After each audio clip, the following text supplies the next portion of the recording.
First off, oh, all right. First off, I want to say Kal Halal Yamla, Yahweh, Bahashem Yahweh Shai, Bahashem Rakakodash. Double honors to the elders and apostles of Great Millstone. Shalom to the brothers in the highways and byways doing this work in all sincerity and in all honesty. The sisters, the believers, the helps. Shalom. Now, this is your brother Yawahala from the Kingston, Jamaica camp. All right, I just want to do a lesson basically on this topic here. Well, I haven't wrote the topic, but basically on Revelation 13 verse 16. You see me? A brother asked for the breakdown of the word mark in that scripture, right? And I just want to do a lesson on highlighting it. Well, I did a video on it, sent it to the brother, and it was a lengthy, almost it was a 7 minute something video. And the brother messaged me and say, yo, you should upload this video. It was really edifying, and he was highlighting that it was a good little length and jam packed of what he needed, because I explained it to him, but he wanted the scripture where I got the root word and all that good stuff. And I said, all right, I'll just do a screen record and send it to the brother. So the brother was like, yo, you should just put up the same video, but I rather formality and just get the ball rolling. So this is Revelation 13 verse 16. And he caused it all, both small and great, rich and poor, free and bond, to receive a mark in their right hand or in their forehead, right? And when you look up the word mark there,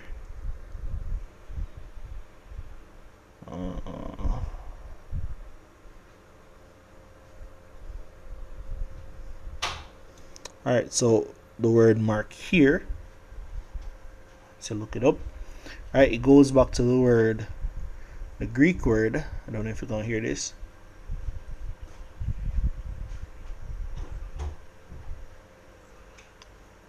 Yeah, I'm not sure if it played the audio in the, but charagma, right?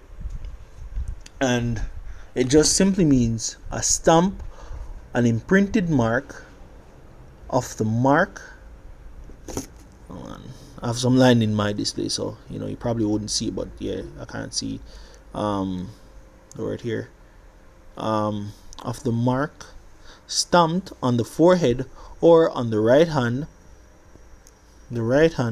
as the badge of the followers of the Antichrist.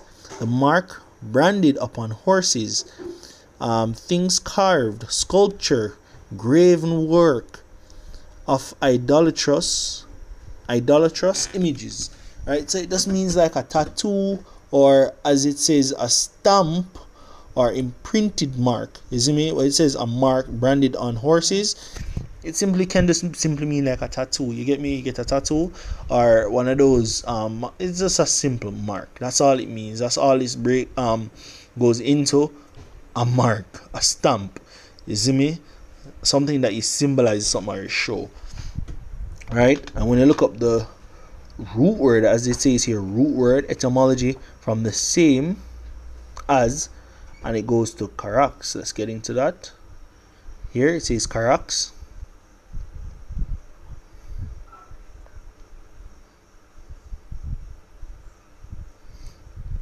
All right, so as you see here, it says a pale or stake, a palisade or rampart, pale between which earth, stone, trees, and timber are heaped and packed together.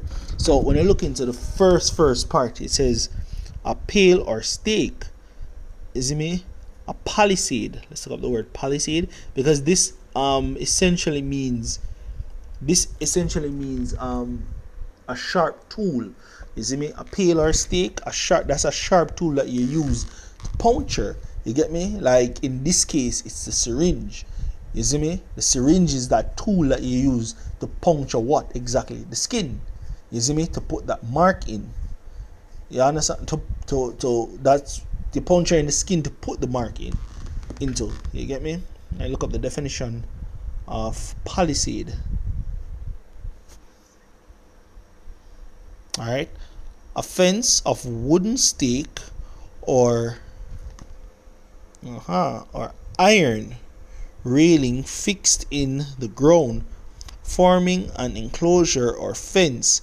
So it's a fence of wooden stake.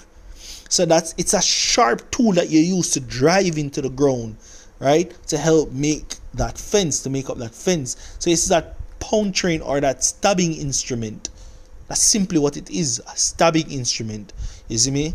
To impale something, whether it be the ground, whether it be your skin, whether that's simply what it means. Right? And the root word for Karax, get that here, graphel.